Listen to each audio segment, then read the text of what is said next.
오늘은 저와 여러분에게 주신 하나님의 말씀 고린도후서 9장 5절로 8절 말씀을 중심으로 해서 헌금을 하라는 이유라고 하는 제목으로 함께 말씀을 나누고자 합니다.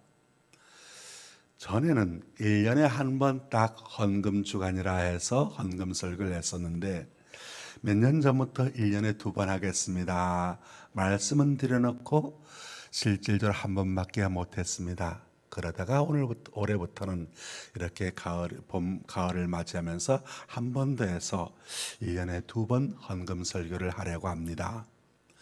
하나님께서 우리에게 왜 헌금을 하라고 하시느냐? 사실 헌금 설교 듣는 분들도 많이 힘들고요. 설교하는 저도 많이 좀 부담스럽습니다. 교회 다니는 건 좋은데 헌금이 없었으면 참 좋겠다, 이런 분들이 있지 않겠습니까? 헌금하는 것이 상당히 부담이 된다는 거죠. 그런데 여러분, 헌금이 없으면 믿음도 없습니다. 우리가 헌금을 어떻게 해야 하나님께서 받으시는가 알고 드려야 하지, 안 드리거나 모르고 하면 복을 받지 못하게 되는 겁니다. 그래서 바른 신앙생활이라는 헌금을 어떻게 드리는지, 어떻게 하나님께서 받으시는지를 알고 드려서 하나님께 인정받는 사람 되시기를 주님의 이름으로 축원합니다. 어떤 분은 어떻게 드려야 하는지 몰라서 못 드리는 분도 있고, 어떤 분은 헌금에 대한 성경은 어떻게 되는지 몰라서 알고 싶어 하시는 분도 있습니다. 이 목사는 헌금에 대해서 성도들에게 정확하게 분명하게 가르쳐야 할 의무가 있습니다. 그래야 하나님께서 주시는 복을 받을 수 있게 하기 위함이지요. 그래서 올해부터는 더욱더 철저하게 딱 1년에 2번, 그러니까 다른 날은, 다른 주간에는 헌금에 대한 이야기를 안 하고 미리 한 주 전쯤 다음 주로 헌금에 대한 설교를 하겠습니다, 광고를 하고, 그래서 새 가족을 데려오시는데 참고를 하시고, 또 여러분도 마음의 준비를 하도록 해서 한 주 전에 광고해서 1년에 2번 하려고 합니다. 모두가 하나님께 헌금 드리는 이유를 아시고 드리면 복이 될 줄로 믿습니다. 성경에 보면 창세기 3장에 아담과 하나님께 범죄했잖아요. 그리고 나서 에덴 동산에서 쫓겨났습니다. 그런데 놀랍게도 성경을 보면 에덴 동산에서 쫓겨난 이후에 아담과 하와가 어떻게 살았는지 그들의 삶에 대해서는 전혀 기록해 주지 않고 있습니다. 죄 짓고 쫓겨났으니까 고생 많이 했다, 뭐라든가 그들이 농사를 지었는데 농사가 잘 됐다든가 그런 이야기들이 있을 법한데 그들의 일상적인 삶에 대해서는 다 생략해 놓습니다. 그리고 나서 바로 가인과 아벨의 이야기가 나오지요. 그런데 여러분, 가인과 아벨에 대한 이야기가 나오면서 무엇을 말씀하느냐? 그들이 하나님께 제사를 드렸다. 에덴에서 쫓겨난 이후로 아담과 하와가 어떻게 살았는지에 대해서 한마디도 말씀하지 아니하시고, 그리고 그의 아들 아벨과 가인이 어떻게 살았는지에 대해서, 일상적인 삶에 대해서 말씀하지 아니하시고, 그들이 하나님 앞에 감사의 제물을 드렸다, 예배를 드렸다. 아벨은 하나님 앞에 양을 잡아 드렸고 가인은 곡식단을 드렸다. 그런데 하나님께서는 아벨의 제사는 받으셨지만 가인의 제물은 받지 아니하셨다. 그러면서 왜 안 받으셨는지 그 이유는 기록해 놓지 않고 있습니다.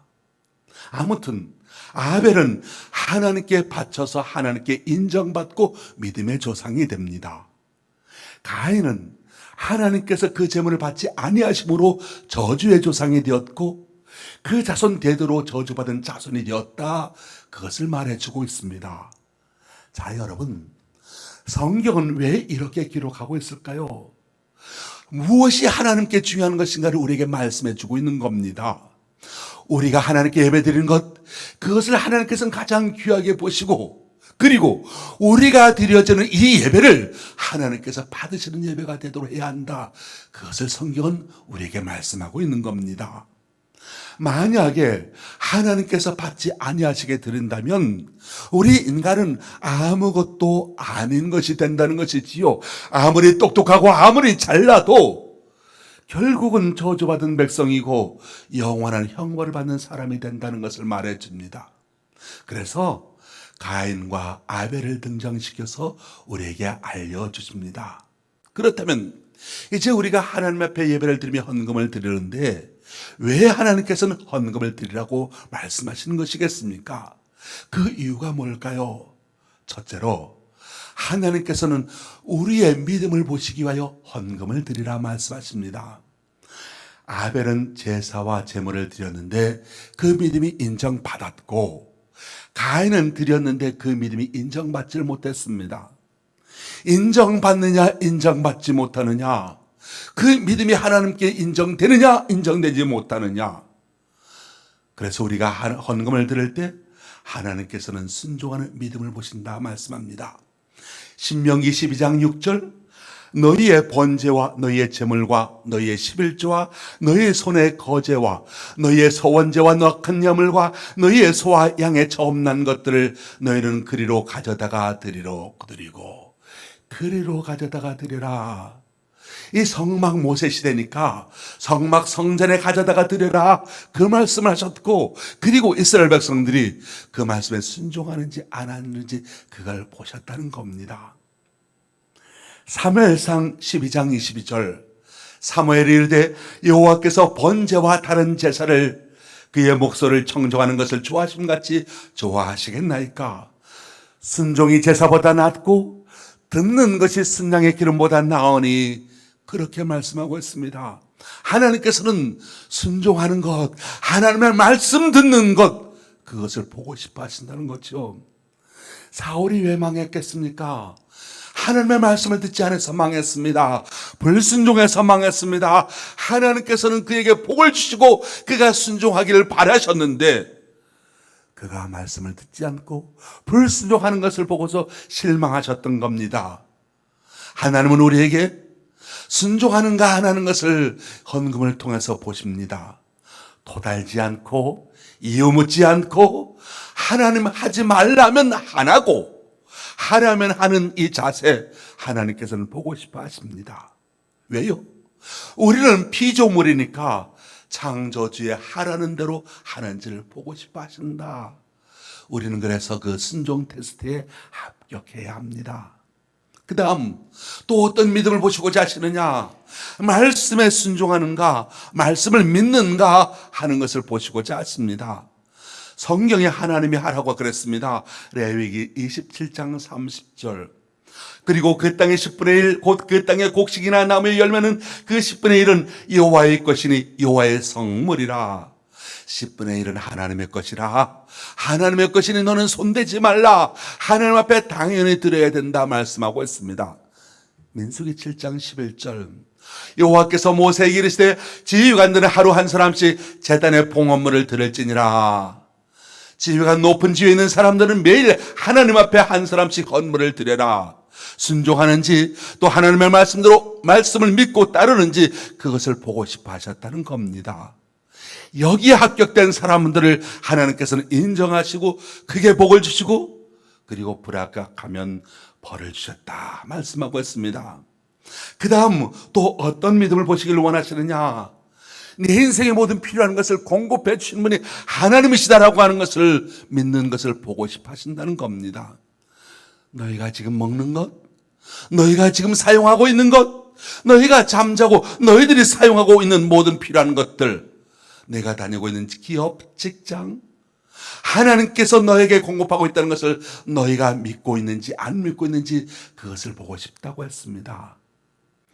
여기에 합격된 사람이 다윗입니다.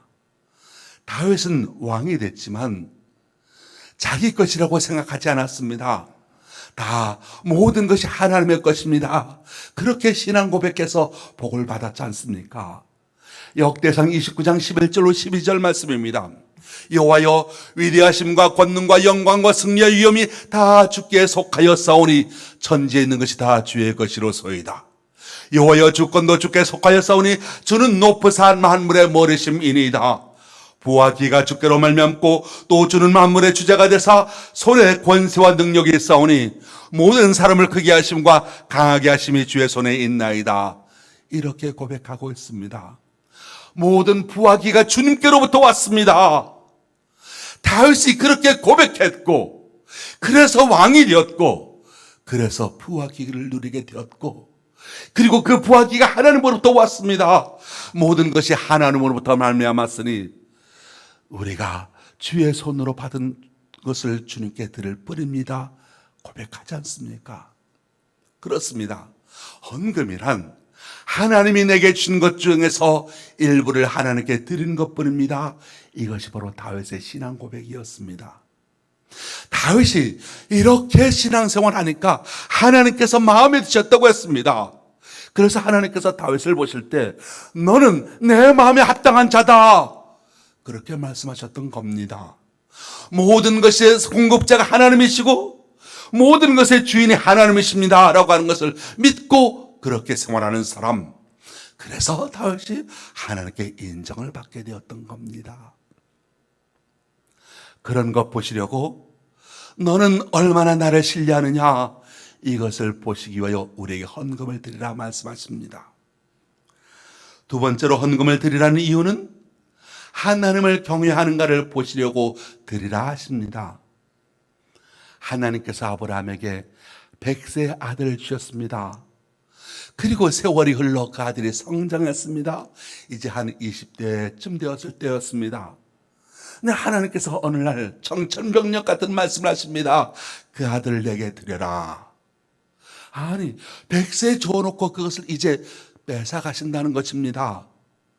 차라리 하나님께서 내 목숨을 가져가시는 것이 쉽지, 그 아들이 어떤 아들인데 그 아들을 드리라고 말하는 것이겠습니까? 그런데 아브라함이 아무 말도 하지 않습니다. 왜요? 입을 열면 불평이 나오게 될 것이고 헛일이 될 것이니까 입을 닫아버립니다. 심지어 자기 부인에게까지 말하지 않습니다. 그리고 이삭을 데리고 3일 길을 걸어 모리아산으로 가서 하나님께서 드리라는 대로 하려고 합니다. 그때 갑자기 하늘에서 음성이 들리죠. 창세기 21장 10절로 12절. 손을 내밀어 칼을 잡고 그 아들을 잡으려 하니 여호와의 사자가 하늘에서부터 그를 불러 이르시되 아브라함아 아브라함아 하시는지라. 아브라함이 이르시되 내가 여기 있나이다 하며 사자가 이르시되 그 아이에게 손을 대지 말라, 그에게 아무 일도 하지 말라. 내가 내 아들 내 독자까지도 내게 아끼지 아니하였으니 내가 이제야 내가 하나님을 경외하는 줄 아노라. 이삭을 바치려고 했던 건 하나님을 경외하는지 안 하는지 그것을 알아보고자 했다는 겁니다. 하나님께 헌금을 드리라고 하는 이유, 하나님을 경외하는지 안 하는지 그것을 알아보고자 한다는 겁니다. 너희가 진정 나를 경외하느냐, 그것을 보고 싶어 하신다는 겁니다. 아브라함이 어떻게 합니까? 아브라함이 합격을 합니다. 그런데 여러분, 놀라운 건 그 이유는 다시는 하나님께서 아브라함을 시험하지 아니하셨다라고 하는 겁니다. 그냥 죽을 때까지 하나님께서는 아브라함에게 복만 주십니다. 그 다음 들부터 보면 계속해서 축복의 약속만 이루어지게 하십니다. 그리고 그 복을 다 줘서 아브라함으로 하여금 이스라엘의 조상이 되게 하지요. 이스라엘의 조상은 아브라함으로부터 시작합니다. 아브라함의 아버지 데라가 성경에 나옵니다만 데라부터 시작하지 않습니다. 이스라엘의 조상은 아브라함부터 시작합니다. 이스라엘이라고 하는 나라의 이름은 야곱의 이름을 계명해서 주신 겁니다. 하나님께서 야곱에게 말하지요. 내 이름을 이제는 야곱이라 하지 말라, 이스라엘이라 부르라. 그러니까 엄밀하게 따져보면 이스라엘 국호는 야곱의 이름으로 되었으니 야곱이 조상이 되어야 할 것인데, 그래야 야곱의 이름이 국호가 되었으니 야곱이라고 그렇게 불러야 될 것인데, 그런데 성경은, 그리고 지금까지 이스라엘 민족은 단 한 번도 그 누구도 야곱이라 말하지 않고 아비라함이라 말합니다. 아버지 아브라함 데라가 있었는데 데라라고 말하지 않습니다. 성경에서는 그리고 아브라함 이스라엘 민족의 머릿속에는 아브라함부터입니다. 왜 그랬을까요? 이유는 단 하나, 그가 하나님을 경외하는지 안 하는지 그 테스트에서 합격했기 때문이었습니다. 헌금을 드리라고 하는 건 여러분이 하나님을 얼마나 경외하는지 그것을 알고자 하신다는 것이지요. 우리가 사실 헌금을 드린 거 보면 그 사람이 하나님을 경외하는지 그 마음을 알아볼 수가 있게 됩니다. 세 번째로 헌금을 드리라고 하는 이유는 하나님을 사랑하시는가 알고자 하심이라 말씀하십니다. 모든 사람이 말로는 하나님을 사랑한다고 합니다.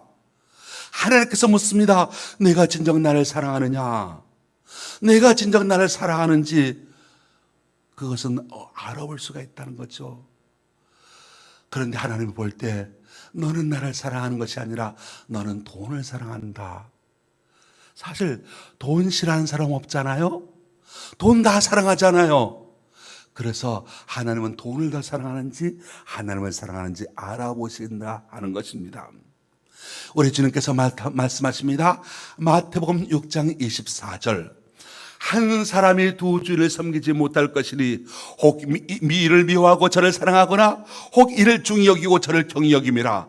너희가 하나님과 재물을 겸하여 섬기지 못하느니라. 그렇습니다. 돈을 사랑하는 사람은 돈을 사랑하기 때문에 돈이 아깝습니다. 그래서 하나님께 드리지 못합니다. 하나님을 사랑하는 사람은 하나님을 사랑하니까 드리고 싶은 마음이 있는 거지요. 바로 여기에 차이가 있습니다. 하나님을 사랑하니까 헌금 드리는 것이 아깝지가 않습니다. 그런데 믿음이 없으니까 하나님보다 돈을 더 사랑하니까 제일 아까운 것이 헌금이다라고 하는 겁니다. 하나님을 사랑하지 않으니 헌금이 그렇게 아까울 수가 없는 겁니다. 물론 또 아까운 것이 하나 더 있긴 합니다. 교통 딱지 날라올 때 보면 무슨 어린이 보호구역 40km짜리인데 제가 한번 51km인가 갔다고 해서 딱지 하나 3만 2천 원짜리 하나 날라왔어요. 얼마나 아까운지요. 3만 2천 원 내려가니까 그 참 왜 그렇게 아까워요? 이 돈이면 내가 뭘 할 수가 있는데 그 생각 드니까 교통 위반 딱지 참 아깝습니다. 그리고 믿음 없는 사람은 거기에다가 헌금이 아깝다라는 겁니다. 헌금은 하나님 사랑하니까 드리는 겁니다. 내가 돈을 사랑하는지 하나님 사랑하는지. 그래서 성경은 돈을 사랑하지 말라, 일만하게 뿌리가 된다 말씀하신 겁니다. 묻겠습니다. 여러분, 돈 사랑합니까 안 사랑합니까? 솔직히 말해보세요. 돈 사랑해요 안 사랑해요? 사랑합니다. 그죠? 근데 여러분 또 한번 물어보겠습니다. 그러면 돈이 여러분 사랑해 주던가요? 안 해주던가요? 어때요? 아니죠. 그죠? 자, 여러분, 그럼 나를 사랑해 주지도 않는 걸 뭘 그리 죽자 살자 사랑합니까? 그런 걸 뭐라고 그랬죠? 짝사랑이라 그랬죠. 짝사랑 결과가 뭔지 아시잖아요? 가슴 아프잖아요.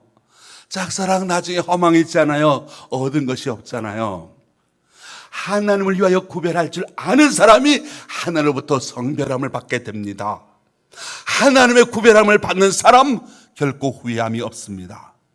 그래서 디모데전서 6장 17절, 내가 이 세대에서 구한 자들 명하여 마음을 높이지 말고 정함이 없는 재물에 소망을 두지 말고 오직 우리에게 모든 것을 후히 주사 누리게 하시는 하나님께 두며. 정함이 없는 재물에 소망을 두지 말라고 했습니다. 재물에 소망을 두지 말라고 말씀합니다. 재물에 소망을 두면 망한다 말합니다. 하나님께 소망을 두라 말씀하십니다. 하나님께서 여러분을 행복하게 해주시고 여러분을 복되게 해주실 줄로 믿습니다. 하나님께 소망을 두면 후히 주사 누리게 하여 주신다 말씀합니다. 누리게 해주실 것이니 하나님께 소망을 두라는 것이지요. 네 번째로 헌금을 드리라 하는 이유는 하나님을 공경하는지 공경하지 않는지를 알고자 함이라 말씀합니다.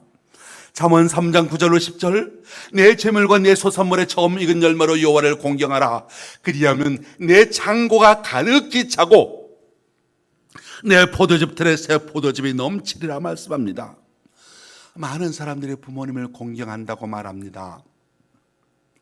아무것도 안 하면서 부모님 공경한다고 말하면 그건 말도 안 하는 얘기지요.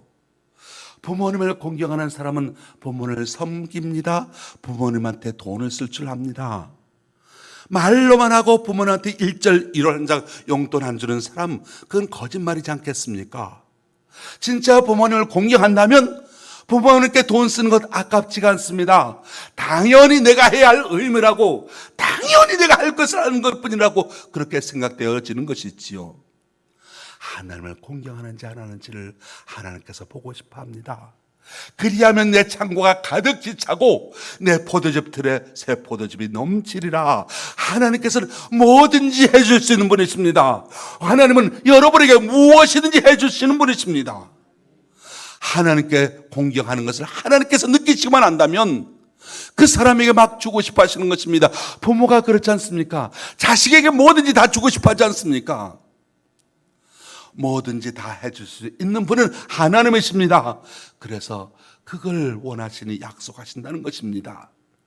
공경하는 걸 인정받으면 내 창고가 가득히 차고 내 포도즙들의 새 포도즙이 넘치리라 말씀하십니다. 할렐루야. 성경을 믿으시기 바랍니다. 다섯 번째로 헌금하라고 하는 이유는 복 주시기 위해서입니다.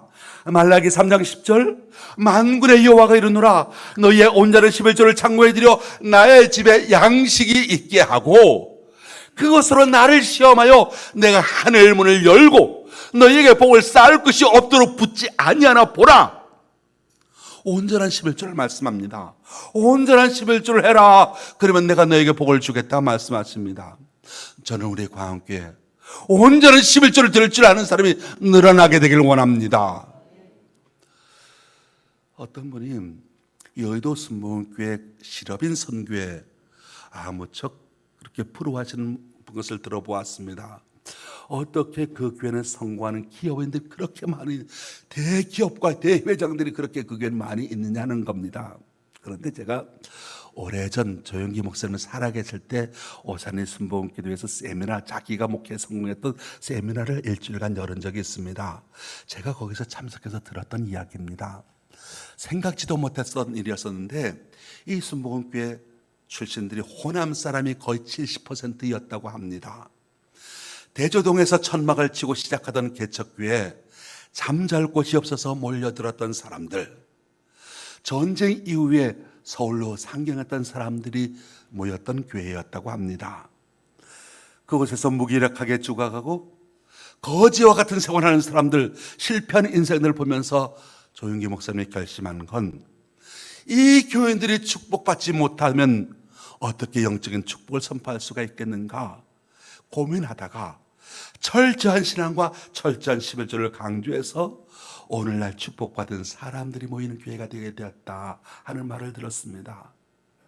11조는 돈에 대한 문제가 아니라 하나님의 사람으로 살겠습니다라고 하는 믿음의 언약이라는 것이지요. 어떤 목사님은 목회자로서 가장 힘든 것이 무엇이냐 그 물음에 하나님께 온전한 11조를 드리지 못하는 사람과 함께 목회하는 것이라고 대답을 합니다. 온전한 믿음을 가지지 못한 사람과 함께 하는 신앙생활이란 얼마나 어려운 것인가 하는 것을 말해주는 것이지요. 헌금 문제가 믿음의 문제라고 한다면 우리가 인생을 살아가면서 믿음이 적은 사람이라는 말을 듣기를 원하십니까? 믿음 적은 사람 편에 서기를 원하십니까?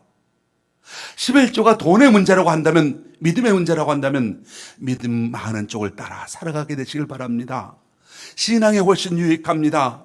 하나님은 돈을 보시는 분이 아니라 믿음을 보시는 분이시기 때문입니다. 여섯 번째로 헌금을 드리라고 하는 이유는 저주를 받지 않게 하기 위함이라 말씀합니다. 말라기 3장 8절로 9절 사람이 어찌 하나님의 것을 도둑질하겠느냐 그러나 너희는 나의 것을 도둑질하고도 말하기를 우리가 어떻게 주의 것을 도둑질하였나이까 하는도다. 이것은 곧 11조와 봉헌물이라. 너희 온 나라가 나의 것을 도둑질하였으므로 너희가 저주를 받았느니라 말씀합니다. 헌금 안 하는 분들, 11조 안 하시는 분들, 안 드린 만큼 더 많이 갖고 있지 않겠습니까? 똑같이 100만 원 수입을 벌었습니다. 한 사람은 11조 헌금을 했습니다. 그리고 또 다른 헌금 나다 보니까 20만 원 썼습니다. 80만 원 갖고 삽니다.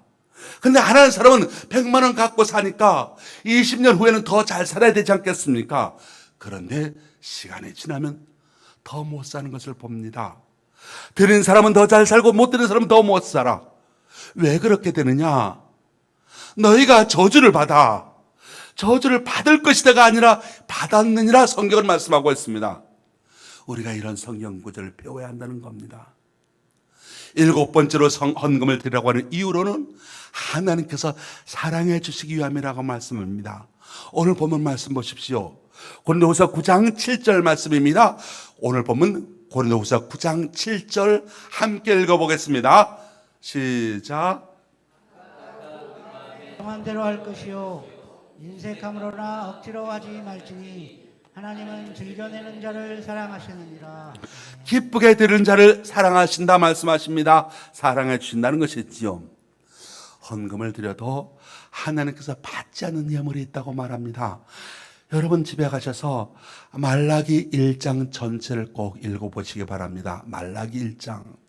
그중에서 말라기 1장 7절 8절 너희가 더러운 떡을 나의 제단에 드리고도 말하기를 우리가 어떻게 주를 더럽게 하였나이까 하는도다.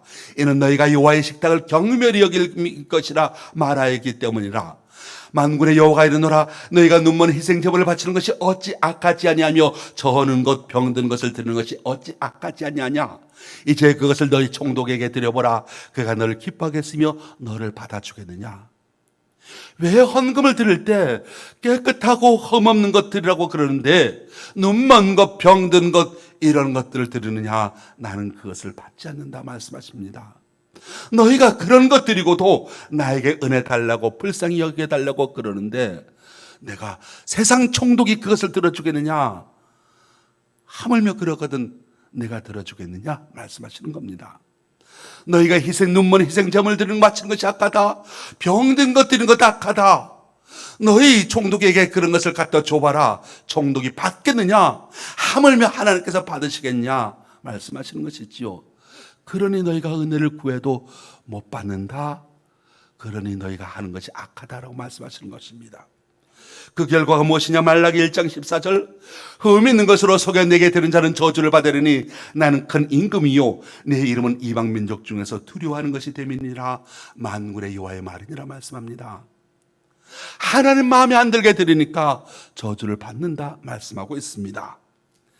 우리가 이런 것을 알고 헌금 생활을 할 수 있게 되기를 바랍니다. 그러면 헌금 생활하고 하면서 저주를 안 받는 헌금 생활을 하면 어떻게 해야 되느냐. 기쁜 마음으로 드리라는 겁니다. 억지로 인색한 마음으로 드리지 말라는 겁니다.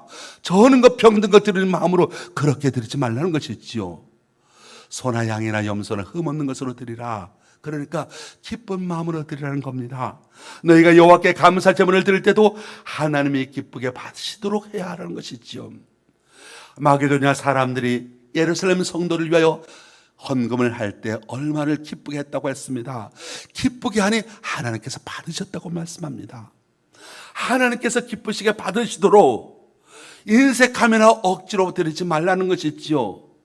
그래서 어떻게 해야 되겠습니까? 저는 여러분들에게 한 가지 제안을 합니다.